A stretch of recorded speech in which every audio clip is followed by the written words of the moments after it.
Gəlin bu suala baxaq. Baxın, biz bilirik ki, əgər loqaritmanın əsasları eynidirsə də, bu zaman necə yazırıq? Loqaritma 13 əsasdan, yəni əsas olduğu kimi qalır. Əgər çıxma işarəsi varsa, bu zaman loqaritma altı ifadələr bir-birinə bölünür.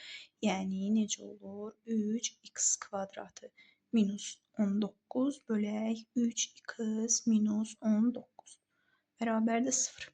Yəni bu şəkildə olur.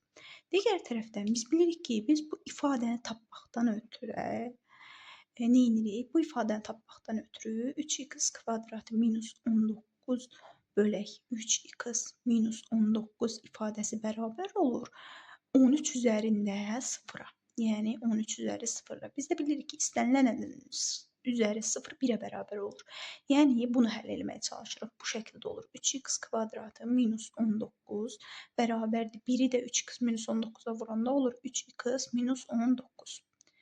Sonra 3x kvadratı, 3x-i sola keçirsək minus 3x olur. Mənfi 19, bu sağ tərəfə keçsəm, sol tərəfə keçsəm müsbət olur, gedir deyə elə 0 qalır. Bu şəkildə olur ifadə. 3x-i də mötərizəni qarşıya çıxarsaq x minus 1 olur. Və bu da 0. Əgər 2 hasil 0-dırsa da elə hər ikisini 0 götürür. 3x 0-dırsa da 2 0-dır.